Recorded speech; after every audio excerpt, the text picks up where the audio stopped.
Are you thinking about becoming a support worker, or have you just started working as a support worker and you want to know what you got yourself into? Stay in this video because I'm going to talk about some of the challenges and of course rewards that come with disability support work. And at the end of the video, I'm going to let you know 3 main things that you have to keep in mind when you want to be successful as a support worker and make your time worthwhile. Hi, my name is Robbie. I've been working as a support worker for more than 3 years now. I've worked with a number of different clients, came across a lot of different stories, and I just want to share with you today some of the things that I personally find challenging and the ones that I find rewarding. Let's start with the number 1 thing that I found quite challenging as a support worker, and that is accepting the limitations of your role. I personally find it sometimes very hard to accept that I'm not there to give my advice or my opinion. I'm not a psychologist.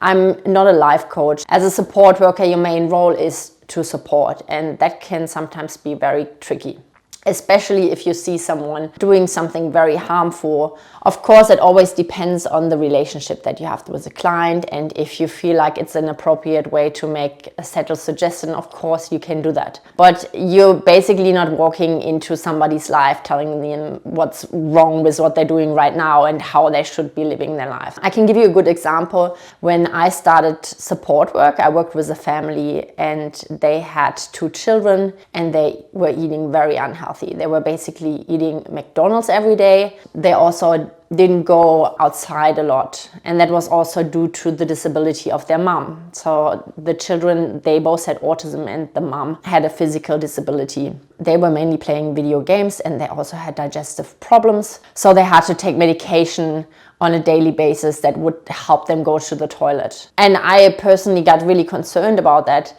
because I was thinking about the long-term effects. But then on the other hand, a doctor has actually recommended to do that for them. And again, like as I mentioned before, this is a situation where it wasn't my place to make any sort of comments on that. But I had to watch that. That sometimes made me feel very uncomfortable. How I handled this was I obviously tried to just do my best to have a positive impact on the family, as I would take the kids outside as much as I could. Make sure that they are like in a clean environment, playing games and having interactions. The second thing that I find quite challenging is staying within my boundaries. I believe that happens to a lot of support workers because you do form a relationship with your clients, and that can sometimes be like a friendship, especially if you work with somebody that's your age and you get along really well. And that's awesome if you look forward to seeing them, but it is a professional relationship and you have to have those boundaries. I actually had like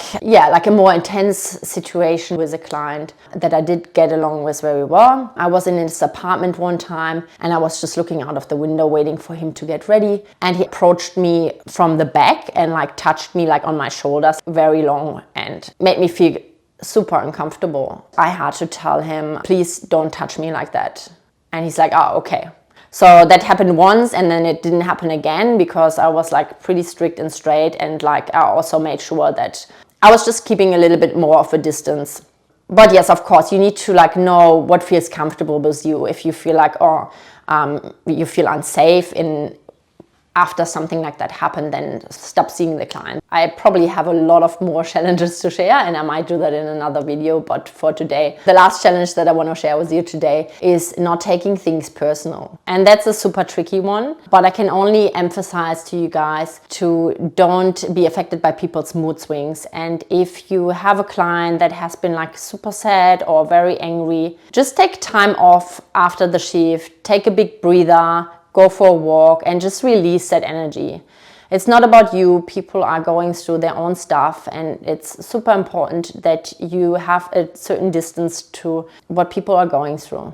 For example, I once worked with a girl who had a really strong energy. She would be super sweet on one day and we would have a really nice connection.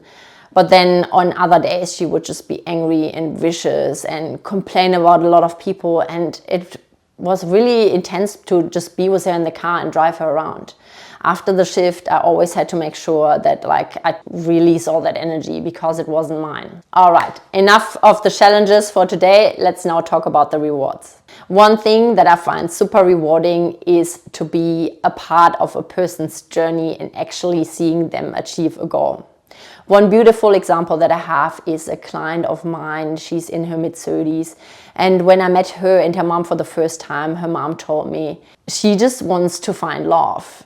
She just really wants to have a partner, and that's her goal. So I knew that all of our activities were kind of like circling around that. We were like talking about love and dating, which was super fun. But I also accompanied her to speed dating and her first date. And finding love for her wasn't easy. As you can imagine, it's not even easy for people without disabilities to find love. But having a disability obviously puts much more complications to the table. But she did succeed. She's now in a relationship since 6 months and she's super happy. And it just makes me really happy that she has achieved her goal and that I was able to help her with that in a little way. Something else that I found super rewarding, which is something that definitely doesn't happen on an everyday basis, but when it happens, it's so good, is to help turn somebody's day around or even turning their situation around. A good example that I have is one of my clients bought something through Afterpay and he miscalculated when his pension was coming in. For those of you guys who know Afterpay, you know that if you don't pay on time, you actually have to pay a fee, which in this case resulted in $80. And $80 for some people is a lot of money. For this person, it actually meant that he wouldn't be able to eat the food that he wanted for a week or so, and that he wouldn't be able to just go out and to have a coffee. So it really had an impact on the quality of his life. When I came to see him, he told me about it. I'm like, okay, so is there something that we can do? And he's like, well, maybe we can find some things that we can sell. We looked through his apartment and looked for cash that we could find, but we also found an Alexia machine, which we brought into the cash converters. And that was a special experience for me as well, because I've never been to a cash converter before. And he actually told me that he was never there to collect money that wasn't spent on gambling afterwards. So it was a new experience for both of us. And it was really bonding as well, because we were able to get the money we needed. I really felt so useful was being able to turn his day around and like helping in that situation that even affected his future. I find it very rewarding to feel useful.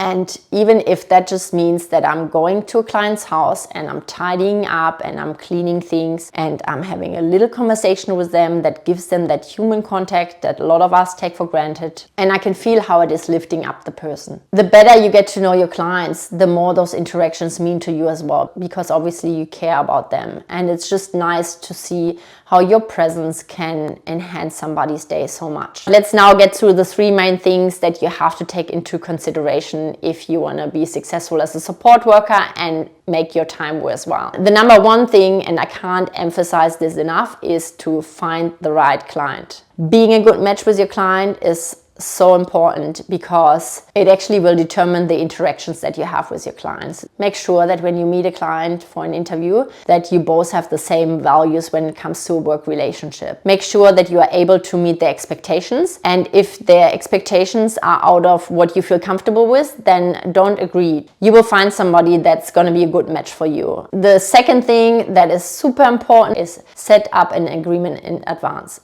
Don't get too excited that you just got a new client. Make sure that you put in writing what's important to you. And these are things like your pay rates, a cancellation period. What are you guys doing if one of you is sick? This is something you're definitely going to come across, and you just want to make sure that you made this clear in your contract, so you don't have to talk about it with the client when it comes to it. And then the last thing that you have to keep in mind is have fun. Your job is to have a positive impact on somebody's life. So the more fun you can have while you do that, the better. And the better of an energy you will give to the person when you enter their home or when you talk to them. And even if they have a bad day, just remember you're there for them, and just your presence will make a difference to them. So try to embrace that. I hope you guys like this video. Please let me know if you have any questions. You can also contact us through our website. The link is in the description. And I hope I'll see you at the next one. Bye bye.